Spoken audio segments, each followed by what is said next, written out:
Welcome to this session, which is all about troubleshooting the working from home culture. So I'll get into introduction and setting the context for this soon, but the most important thing about this session is very much going to be driven by you. So what I'd like you to do is let's straight away get into the questions that you most want answered. So the way we're going to do this is, so I ask people when they're registered to give me their most pressing question about the working from home culture. I've got a whole list of them here, and we will get to some of them, but what I'd like to do is make this session driven by you. So the way to do this is by asking you to ask your questions live now, and we'll do this using this online Q&A system. And the nice thing about this is that you can also upvote other people's questions. So if somebody asks a question and you're really interested in their question, then you can say, yes, I'm really interested in this, and vote for that one. So you can see people have started doing this already. The way to do this is, let me paste the link in the chat room for you again. So it's askgihan.com. So you can either just click the link there, or you can go to, as you can see on the screen, you can go to slido.com and just type in that number and it'll get you into this. A couple of people have done this already. Or if you want to do it on your phone, well, you can do the same thing, or you can snap a QR code and that'll take you to that page as well. So the idea here is that you ask your most pressing question about working from home, and if you want to, also vote on other people's questions. So I can see 3 that have come in. The first one actually is one that I posted on behalf of a client who may turn up a little bit later. So it's about managing conflict. So that's one that I've kind of prepared in advance, and I've got an answer for you around that. But I can see other questions coming in. How do leaders build trust that people are working to their full potential? Embracing the uncertainty. Yeah, people wish for certainty, but really it's always uncertain. Yeah, and that's kind of a broader question, Jackie, broader than just working from home, but we'll get to that. How do you motivate employees to return to the office? Good. Let's see what else is coming through. Okay, I'm going to keep this going for a bit because I want people to I want to make sure that I'm actually replying to the questions that people are actually asking. And by the way, when I get to your question, if I know who it is, you're welcome to turn on your microphone and ask your question out loud as well. Okay, so the idea is I'm here to help you. I'm here to serve you. So I want to make this less of a presentation and more of me being here to answer your questions. We might even have the opportunity in the time that we've got, depending on the questions. Sometimes I find it's good to open this up to the group because we've got some really strong expertise in the group, and we'll see how we go with that. Okay, so I've got a few questions here. Please take the opportunity to ask some more. And also remember, you've got the choice to vote on other people's questions. If somebody's asked a question that you really like and you'd really like the answer to as well, then there's an option to thumbs up to like it, and then that'll push it up the hierarchy. So Robin, if you've got a question, so don't place it in the chat, please. Please put it on this online board so that everyone can then see it there and also can vote on it. Okay, so we'll use a chat not for the Q&A, not for the questions, but for other things as we're going through. But for the moment, just post your questions up on this chat board, on this question and answer board, so that we can. I've got one place where they are, and other people can vote on them as well.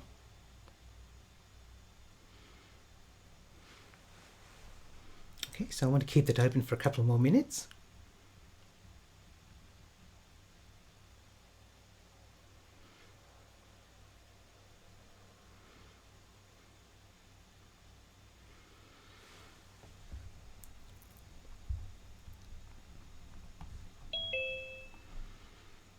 Okay, so looking at the list of people, I know some of the people here.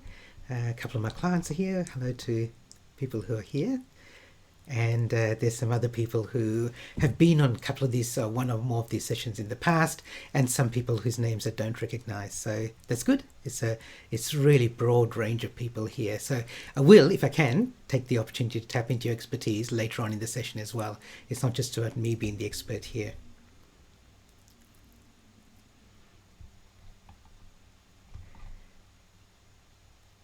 Yeah, good. Okay. All right. So that I'm going to leave that board open so that you can contribute to that at any time. It doesn't only have to be now, but we've got a couple of questions there that I can look at. So I'm going to start with that first one, which is about leaders building trust. That's the one that's highest on the list, I think, at the moment. And I'll go back to that original one about managing conflict.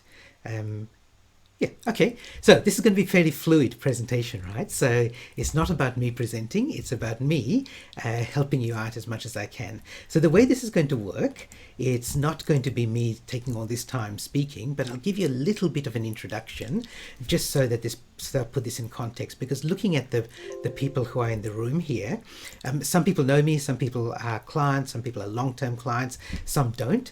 And I'm not going to go through this huge biography about me, but for me, for those who don't know me, so I'm a futurist and I help people now, especially lead in uncertainty. And I work with lots of organizations, mostly around Australia and New Zealand, large, small, government, not for government, not for profit, across a number of industries. So this is just a sample of them. But I think for today, the thing that's more relevant than these big clients I've worked with is this whole idea of this working from anywhere and now working from home is something that I've been championing for a long time, more than 2 decades, in fact. So I've got a lot of experience as well as expertise in this area. So this photo was taken about 15 years ago in my hometown in Perth. So my regular Friday activity was to spend time working on the business, not in the business. And so I used to go and sit at a cafe, an outdoor cafe, and work on my laptop. So this was my equivalent of not having to work from an office. Now, I wasn't the only person in the world doing it, but it certainly wasn't mainstream. And because of that, it was quite a novel thing. So much so that this journalist who was walking past in Matilda Bay in Netherlands, I know some Perth people here will recognize it. He saw me and he said, "What are you doing?" And he said, "Oh, that sounds really interesting. Can I take a photo? Can I write up an article about you?" And that's what happened. So it got published about 15 years ago. So definitely wasn't the only person in the world doing it, but I was doing it at the time and it was unusual. And about 10 years ago, I wrote this book, Out of Office, with my friend Dr. Chris Putney, and it was all about this idea for employees. It was written for employees on how to set up an environment and convince their boss that they could work effectively away from the office. And it didn't only have to be working from home, it was how can we work as part of a team that's not all in the office at the same time. So I've been thinking about it, I've been talking about it, I've been talking to organizations about this for a long time, and then suddenly COVID-19 came along and everyone was, well, office workers were forced to do it. The office became illegal, and so everyone scrambled to get this working from home culture in place. Now, some people will think of it as only temporary. Some people will think of it as something that's, just a transition until we can get back into the office. And there are others who will say, no, we want this to happen ongoing. So it doesn't necessarily mean that people want to work full-time from home, but they want some of that flexibility. Even in the middle of a pandemic, people have said, I kind of like this idea of working from home. If I can do that 1 to 2 days a week, life would be sweet. So I've run 3 sessions on this. So some people may have attended my session in September, giving an overview of this working from home culture.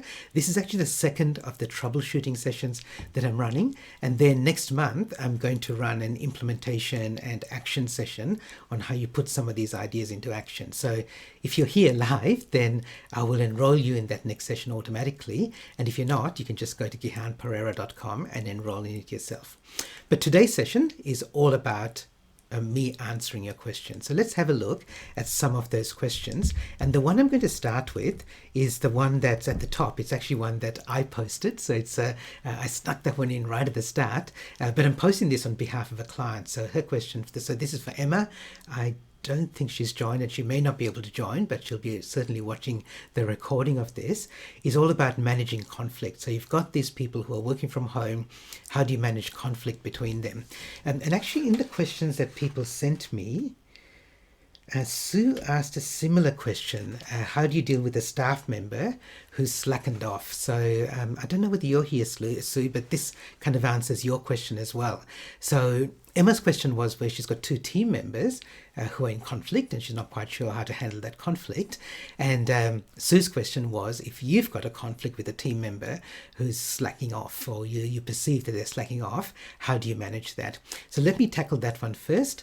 While I'm speaking, if you think you got the point and you're happy, then go back to the question and answer board, ask your question or upvote in other questions, and then we'll come back to that one and I'll see, and we'll do them in priority order depending on what's on the list. Okay, so just coming back to Sue and Emma's question about managing conflict, and this applies when you've got conflict anywhere in your team, and I think this applies for in-person teams as well.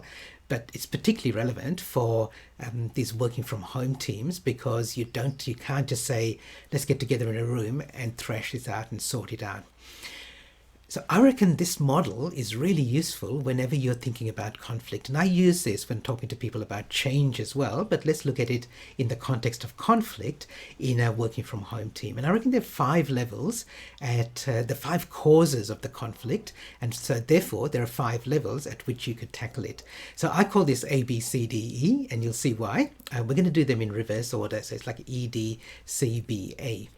So the first thing, so you might have a situation where you've got these 2 team members who for some reason there's some conflict between them, and you recognize it and you have to fix it. Or, as in Sue's question, you've got a conflict with some team member who you think has slacked off because they're working from home. So 5 ways to look at this, right? So the first one, the simplest level, is it's just simply something in their environment. So perhaps the environment just isn't set up for them to work effectively from home. Maybe they've got disruptions and interruptions. They've got family that they're looking after. They're homeschooling their kids. They're working in a cluttered space. And if that environment changed, then it would sort out the problem. And if you've got 2 team members who've got some conflict, an environment scenario might be simply something like, one of them is really used to dealing with email and assuming that if I send an email, I'm going to get a response within an hour. And other people in the team might be thinking, if I get an email, well, that's obviously not urgent, because emails aren't urgent. Emails might be important, but they're not urgent. So if I get back to the email within a day, that's good enough. So it's kind of like an environmental problem. And basically, in that case, really all it is finding out what might be getting in the way in the environment, and then you can fix it. Okay, so that's the simplest thing, and it may be as simple as that. It may be as simple as saying, we just need to fix something in the environment, and that will fix the problem, that will resolve the conflict. And generally, it's the 2 parties going, oh, I didn't realize, I didn't understand, thanks for explaining it. Now we can come to an agreement, and the conflict goes away. The next level up from that is around behaviors. Actually, people doing something is the decision that they make to actually take some action. So this is where you might have an attitude problem, because people, they have the skills, they've got the right environment, they've got all the tools, but for some reason they've just decided not to do the right thing. And there, it requires your management skills to resolve that conflict. So that's where a lot of leaders and managers are quite good at dealing with conflict between team members, or with team members. And with the working from home environment, it just means having a conversation with them. And generally, when you're talking about a team that's a team member who's distance from you, it generally means some sort of video conference call. If you've got 2 team members who are in conflict, then set up a video call with them and talk through that conflict. But it may actually be something else. It may be their skills. It may be their capability. So they actually don't know how to do something. And in an office, sometimes it's really easy because you just go over and ask somebody else. Or if you don't have a particular skill, then you can get by without it. So for example, if people aren't very good at using, sharing documents online using Google Docs or Teams or whatever it is, in an office, it may not matter so much because you may not need that specific skill. You can just go and have a chat with somebody and sort it out without having to acquire the technical skill. when people are working from home, there are a few other skills that they need. So they need good productivity skills, they need good focus and being able to work on tasks, they need technical skills, they need to know how to set up their camera on Zoom or Teams so it works, they need to know how to set up a microphone so that they can be heard in an online meeting, whereas you don't need those sort of skills in person. You need a different set of skills, but there's some new skills and perhaps you just haven't included them. So for example, for Sue's case, where she's got this team member who seems to be slacking off, it may be simply that the team member just doesn't have some skills that are required. So it looks from the outside like they're slacking off, but it's just that they're struggling because they may be completely competent in an office, but for some reason they don't have the skills, they don't have the capability when they're working from home. The next one's a bit bigger, it's a little bit deeper, it's about beliefs. So there's the people who've got a belief that I'm always extroverted, I can't work unless there are people around me. They've got a belief that says I've never been good at technology. They've got a belief that this is just all too hard for me. And it may or may not be true, but they might have a belief around that. And quite often it expresses itself in like, this is always, or I've never, or I've always. And then for that, you have to work a little bit harder to break down that belief. And the last level is at an identity level. So this is the I am. So people will say, I am such and such. And the people who have certain things as part of their identity, the things that automatically will then go along with that. If you say, I'm a Christian, I'm a vegan, I am a strong woman, I'm a role model for my family, all of those things automatically determine some of your values and some of your behaviors. And so there may be some sort of identity part that has to be resolved. So as an example, if you've got a team member who's working from home, who's slacking off, and let's say it's a woman, and I'm only picking this for an example.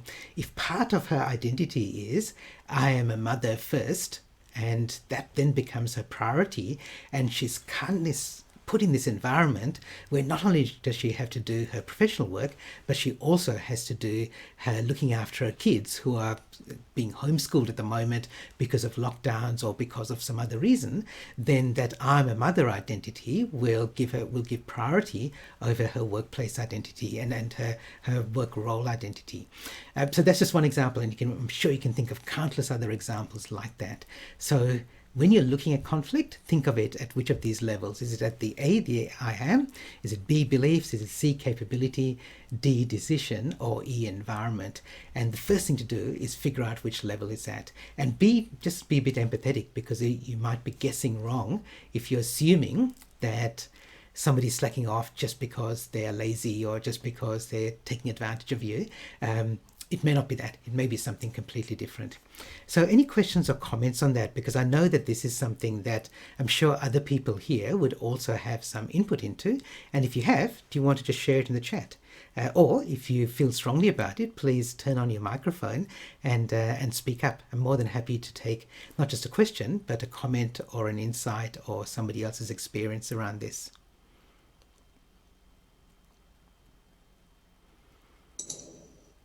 Okay, so Beck, you've got a wow, and I think you've turned your mic on. Is that you? It is. Hi, Jan. How are you? Yeah, good, thank you. It's just really interesting you talking about that. I really struggled when I was homeschooling and working. It was definitely an environment that I wasn't used to. Yeah. And to be a parent and work at the same time. So I can definitely relate to what you're saying. Not that there was any conflict. I was very upfront with my leader and just was very, you're not going to get the right productivity level. And I think it's just being open and honest and just being there before that conflict starts. But yeah, I definitely personally struggled with that. Yeah, and especially people who are kind of like had to scramble, your team and your organization had to just in a rush try to create this 100% effective working from home environment. It's never going to work. So people go in there without having the rules and the guidelines and thinking about it proactively, and suddenly these things happen and you only realize that we may need to tackle it when that happens, right? And it sounds like for you, Beck, it didn't cause a conflict, but for so many other people, and I'm not just picking on working mums, for so many other people, they've suddenly found that something's clashing with their identity or their beliefs, or or something in their environment has now bubbled up something else to the surface, and they didn't realize it, and to some degree they couldn't have realized it beforehand. Okay, any other comments or questions around that? Thanks, Beck. Okay, let's have a look. Let's see what's next. Okay, so just looking at the list, managing conflict between people who are working from home. Yeah, so this next one, which has got some votes, so let's see what we've got. We've got how do leaders build trust and work into full potential, and how do you motivate employees to return to the office? Does working from home promote or demote employee engagement? Okay, so they're the ones that have been upvoted. So let's look at those, and might as well take them in order. How do leaders build trust that their employees are working to their full potential when working from home? So this is really it is very much on the part of the leader and the manager rather than their team members. And in a nutshell, if I can put it this way, in a nutshell, measure outcomes, not inputs. So what you're looking at is you're looking at the outcome, not the process. You're looking at the output, not the input. So you're looking at the results rather than the process that's taken to get the results. So kind of like that's a simplified version of it. So, and this is it. So I often say to people who are going through this now, because I've kind of helped people with this for the last decade or so, I often say it might seem new to you, but it's not new. There are companies around the world who've been doing this for the last 20 to 30 years, more in the last 10 or so, but the pandemic has suddenly made this mainstream, but it's not new. And the way that those companies work, the way that those organizations work, is they look at your results. They kind of give you some flexibility in when you do the work, where you do the work, how you do the work. As long as you can deliver the results, it doesn't matter. So when you're talking about employees working to their full potential when they're working from home, the real question is, are they getting the results that you want from them and that they want from themselves, rather than are they working a full 8-hour day, 5 days a week? So that's the first thing to be really clear about when you say full potential and are employees doing what they're supposed to do. So first of all, are they doing what they're supposed to do, and then working to their full potential? But really, it's about the outcomes rather than the process that gets you to those outcomes. And it's a real shift in mindset. So some of the largest companies in the large tech companies who you think would get this right have not got this right. So Yahoo, some years ago, they allowed employees to work from home, some of them to work from home if they wanted to, and then they found that it wasn't working and they brought everyone back into the office. So I'm not saying this is 100% going to work, but there are some positive examples as well. Siemens, the big industrial giant out of Germany, which has got staff, more than 100,000 staff in 50 countries around the world, they have, in July, they said to all their employees, from today, you have you can talk to your managers, and our culture is going to be that you can work 2 to 3 days a week away from the office. Now, you have to agree what those days are, and it may not be the same days every week. So you kind of got to agree with that with your manager, but they've got that mindset. So the mindset is, we trust you to do the work. We know we've got talented people, and we trust you to do the work. So you can spend some of the time, like about half the week, working away from the office. Now, currently, it's probably going to be working from home, but it could be working in a co-working space or anywhere else in the future. It might be somewhere else. So it's shifting that mindset to saying, we're going to measure your results, not the effort that you put in.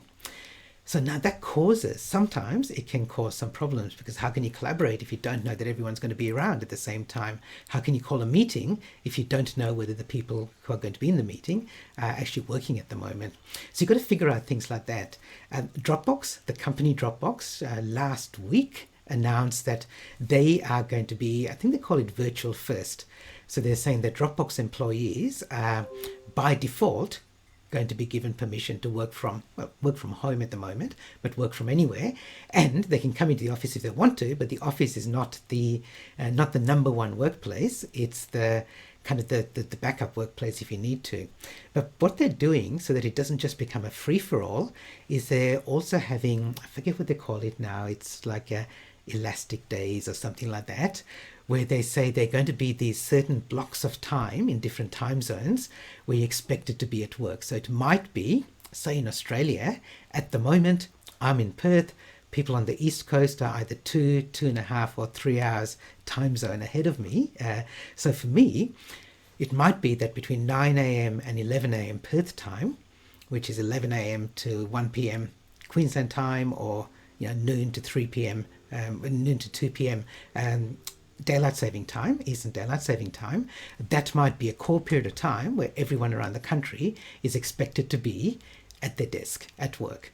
And then around that, you can adjust anything else. So Dropbox is kind of going, how can we make this work even if people aren't in the office together?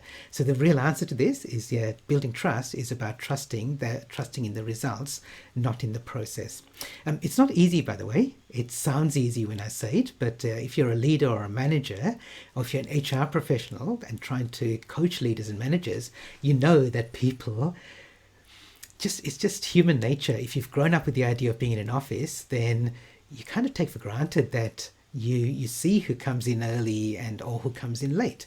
You see who leaves work early every day or who hangs around late. You see the people who take a long lunch break, and subconsciously or consciously, you may be making judgments about them. And when you can't see them, when you literally can't see them, you've got to either figure out other ways that you can see them, and usually that's not very good because there's things like monitoring software so you can see whether they're typing on their keyboards, not a good idea, or you change your mindset to say, actually, we don't care about whether you're at work, we care about the work you produce. Anyone else want to jump in and share their 2 cents worth on that? Because it's a big topic, and almost every time I talk about working from home, somebody brings up the question of trust. Ian, can I talk? Yes, Carol Ann. Hi. Hi. I think also, having worked for myself for 25 years, if you know how you work, then you know whether you can work from home or not. I personally can't. I can get very sidetracked, so I need a little office somewhere that I have to go to get away from my acre block and my garden and my animals and so on and so forth.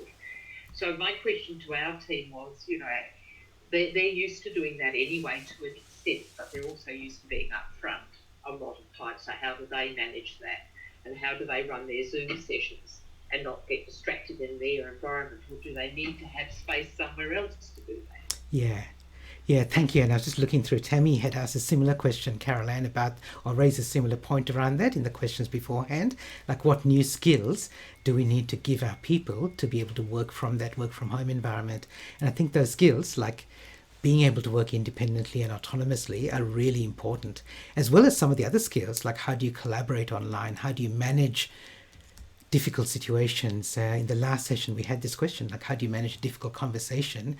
Some people struggle with that when they're trying to do it over an online, like a Zoom call, whereas they quite happily say, let's go and have a coffee and let's thrash this out. Yeah, so there's some really important skills there. Thanks, Carol Ann. Anyone else want to jump in here? Okay, so the next question, which is, you can see that at the top of the screen, is how do you motivate employees to return to the office? So I'm curious about this one. If anyone, either the person who asked the question or the 2 people who voted on it, who said, yes, I'd really like the answer to that. Do you want to expand on that? Because I have got some thoughts on that, but I want to make sure that I'm answering your real question rather than answering what I think you're asking. So if Beck, do you want to expand on that? Yeah, Jihan, so where we're working at the moment, we have been 100% working from home if you're a non-essential employee. And now we're at the point where we're trying to transition people back into the office, and we're doing it very flexibly, so starting with a couple of days, but then trying to build back up to almost full-time with having that, new culture shift of having that flexibility. But we're really struggling, to be honest, to get employees back into the office. It's almost become like a new norm of work from home. And yeah, so as a business, that's the directive, is to come back, but trying to get employees back has been a really big issue for us. Yeah, so what is the reason, Beck, that you want people back in the office? Oh, it's not our directive. It's been this directive. Yeah, So my job, my job working in HR is trying to get the leaders and get the employees, get a plan together on how we do that. yeah. People just are really enjoying it, and I feel people are really motivated to work from home, but we're trying to get back is a struggle. Where are you, Beck? Where around in Australia? Are you in Melbourne or in Brisbane, or where are you? So I'm actually in Karratha, Yeah, in right. Okay. but our offices are primarily Perth-based, Karratha-based, and then spread out in the Pilbara as well. Yeah, right. So in Western Australia, there isn't that concern about being infected by being back in the office. You're not necessarily putting yourself at extra physical risk of doing that. So it's not necessarily a safety concern. Um, yeah. Okay. So that's interesting. So just big picture around this, I think that there's definitely a transition period where, so as a result of COVID-19, of course, it was almost like 100% working from home for office workers, and now people are thinking, what's the equilibrium going to be? Is it everyone going back into the office? Is it going to be a mix? Are they going to have shifts where people are going to have 1 or 2 days a week at home, and you may have 3 different work shifts, so that there's a little bit of overlap depending on which the days they are? So people are trying to sort this out at the moment. So there's no one size fits all answer. Generally, I think that especially people who are used to working in an office in St George's Terrace in Perth, they think that is the workplace. So, and you asked the question correctly, Beck. You said, how do you motivate employees to return to the office? I've even seen people writing articles and reports about how do you motivate people to return to the workplace, when actually they mean the office, but they're calling it the workplace as if it's the place to be. So yeah, so look, if the directive is there and you've got to kind of bring that directive around and you've got to help implement that, then yeah, there's a part of it is getting people to understand the benefits of working in an office and not giving up the benefits of working from home. So yeah, it's an interesting challenge, Beck, because I'm talking to a couple of other clients who are in a similar situation. Actually, for them, part of it's the other way around. So one client has the exact opposite approach, where they're saying their teams are going, and we can't wait to get back to the office. We're going stir crazy. Now, admittedly, these are people in Melbourne who've been in lockdown for a long time, and now they're planning their transition to kind of come back into the office or wherever they can, as soon as they can. So for them, their situation is different. But it might be worth thinking about, if I go back to this, Beck, if you're thinking about like where, with those employees, with those team members that you're trying to bring back into the office, it may be on a case-by-case basis, figuring out what's getting in the way. So you have got a conflict here. You've got people who are saying, I'm happy where I am, and now you want me to go back to the office. So obviously you need to sell them the benefits of the office, but also figure out where the conflict is. Is it just they like their environment, but you can still give them some of that? Is it that they don't have the skills to be able to manage that in office versus working from home? Because that is a different skill set. So when you've got these hybrid teams where some of them are in the office, some of them are working from home, it's another skill set altogether. And then there are other people who just say, you know what, I really like the fact that I can just be left alone to do my job. This is I know what's expected of me. I know I can deliver, and therefore just leave me alone. But they might be missing out on other opportunities, and maybe you need to clarify what some of those opportunities are. So for better or worse, there is a bit of a stigma. This is pre-pandemic. There's a bit of a stigma if you've got people who are most of your staff are in the office, and some people are working from home. There's a bit of a stigma against those working from home people. There's a feeling that they're not part of the team, that they don't really care about advancement into management positions, because if you're a manager, of course you want to be in the office and be around people. So just be careful about some of those issues. It sounds like you've actually got the opposite problem, because people want to continue working from home. And maybe there's a little bit of managing up as well, Beck. And maybe there's selling the idea that we should be allowing more people to work from home for longer. Because I've definitely found this, Beck. I've definitely, in the last couple of months, the people who are working in CBDs, in CBD offices, it's mostly the managers who think that that's the way things have to be done. So there's maybe a little bit of managing up and explaining that actually it's okay for people to work from home. So I hope that was useful, Beck. Does anyone else want to add into that? Because this is a common question at the moment as we're going through this transition. How do we make this transition work between working from home, working from the office, and making the two things work together? Anyone else want to jump in? Or Beck, is there anything else you'd like to add to that? I had a couple of other questions that came in related to that, actually.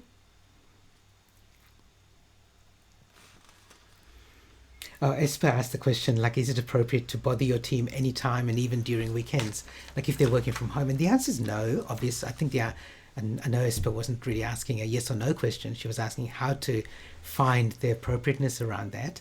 And it applies like in this situation where you've got some people in the office, some people working from home. There's sometimes resentment from both sides. So the working from home people resent the people in the office who can now meet each other. They can hang out together. They go out to lunch together. Whereas you feel like you're stuck at home, and vice versa. The people in the office are thinking the working from home people, they can do whatever they want. They can do their laundry whenever they during the day. They can do the exercise in the middle of the day, whereas we have to do it before we get on the train or the tram to come into work, and so on. And the same thing applies. Like how do you collaborate and interrupt people? So, and the key is to set up some really strong guidelines around this. So some really strong rules, because it may be new to you and you may not realize just how different it is. And when I mean you, it's like everybody in the team. So I liken it to, like, if you like live music, but your only experience of live music is going to music festivals, then if somebody invites you to come along and attend a classical concert and you go along with the same sort of expectations, oh, this is live music, it's going to be exactly the same, you'll find it different. And I think there are a lot of people now who are finding that they think, oh, it's just work. It's with the same people. It's the same jobs. No, but the environment is completely different. And it's useful to be proactive and just set the rules and guidelines as a team in how to make it work. Okay, so Jackie says bye. So thank you. Thanks, Jackie, for coming along. Anyone else? Okay, so we've only got a few minutes left. And what I'd like to do is do a bit of a poll here, because people have asked questions about culture. And I had this ready just in case the culture question came up, and it did. So if I ask you, what's your working from home culture like? Let me bring this up in Zoom. Okay, so just got a bit of a poll for you here, and it's a simple one question poll. And but let me explain the polling context before I do it for you. So I need to get out of the Q&A, but I can run the poll for you here. Okay, so in a minute, in a couple of minutes, I'm going to ask you to do this poll. How's your WFH? How's your working from home culture? Whether it's everyone working from home, some people back in the office, mix of the two, people working shifts, doesn't matter if you call that your working from home culture. But before I do that, I need to explain what the options are that you can just see in tiny writing here. So if I say to you, like, what's your working from home culture like? And I reckon if you look at it at these 5 or 6 levels, we're going to put the first two together. So are the people in your team, are they reluctant or resistant to this whole working from home idea? Do they feel like we've just had to be dragged into it just because of a pandemic and can't wait to get back into the office, and there are lots of things wrong with it, and there's sort of people who always find fault with it? The next one is your team compliant? So they'll go, okay, well, I understand I need to do it, do what I need to do because there's a pandemic, and I'll do what I'm told to do, but they're not necessarily proactive about taking initiative. So those 3 aren't that great. The next 3 are better, so engaged. And I'm not talking about fully engaged and inspired, because we'll get to that, but I'm saying, so my rule for engaged is your team as productive in this new culture, whether they're working from home or this hybrid culture, as they were before. Okay, so then you say, yes, we're engaged at the kind of basic level of engagement. The next one is, are they empowered? So do they feel like they can collaborate, they can work effectively, they can take initiative, they're still being innovative, and they're not just doing what they're told to do in a productive way, but they're being better than that. And can they work autonomously? Which is a really big thing in this working from home environment. And the last one is, have you got a team that really is inspired? So they're doing work that where their passion aligns with your purpose, and they're really doing what they're doing to change the world. Now, you can decide what world means, and they decide what world means for them. And it doesn't mean creating a new iPhone or going to Mars, but it's whatever that they feel inspired because what they're doing is aligned with the organization's purpose. So if I ask you the poll question, like where on that scale are they at? So just the way to do the poll, so I've asked this poll over years actually, but especially over the last few months. I ask it pretty much every time I talk to someone around this, because sometimes the results change. So if you can go to that link, and I'm going to paste that link in the chat room for you as well.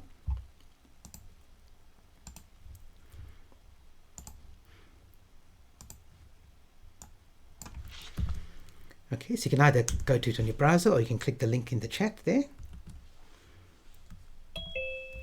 And if I ask the poll question, so how's your working from home culture? So you can either click the link, you can type it into your browser, or as it says there, you can go to menti.com and use that code. And just broadly speaking, where do you think you are at the moment for your team culture as a whole? It will vary from person to person, of course, but I reckon you've got a pretty good idea if you're leading or managing a team where you are with your working from home culture. So let's see.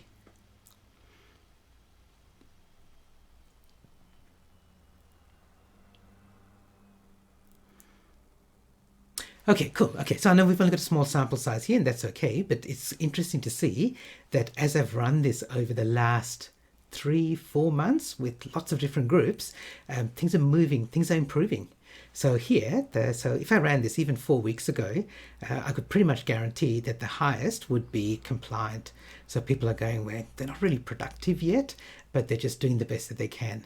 But it's great to see that more than half the room is saying that our people are already as productive as they were before before they started doing the working from home. And also good to see people who are moving up to the empowered and inspired as well.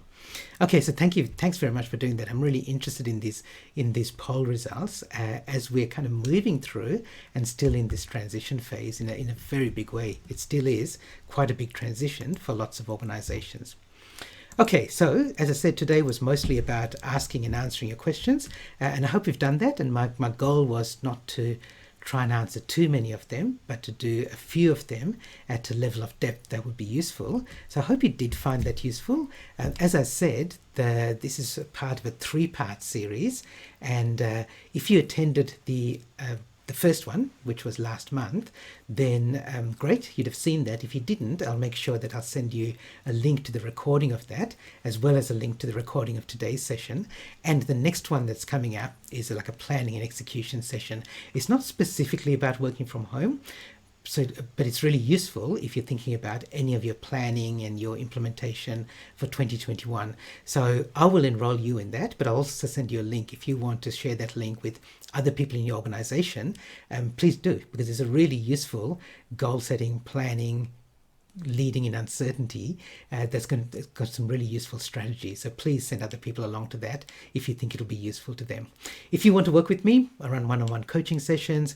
I've got a 3-month coaching program where I work with the leaders, individual leaders, or actually, so there's one client who said, I'd love your coaching program, but not for me. I want it for my second in command, because he's the one who needs to know this. So she knew that she was okay, like she may feel she needs this as well, but she wanted to make sure that her kind of deputy project manager was the one that was really getting the value of the coaching, because she felt that he was the one who needed it. So we can do that. I do run workshops on this, online or in person. So if you're in Perth or in Western Australia, in person. Elsewhere at the moment, it's all online. And also I facilitate leadership groups around this whole idea of what's the workplace of the future going to look like. And I've got a new conference keynote around that as well. So thank you everyone for coming along. I often say at the end of my presentations that if you've got some great ideas, fantastic, but please put them into action. As Benjamin Brewster said, in theory, there's no difference between theory and practice, but in practice there is. So take some of the ideas you've got and just try them out and see what happens. Thanks everyone. Stay safe and healthy, and I'll see you in the future. Bye for now.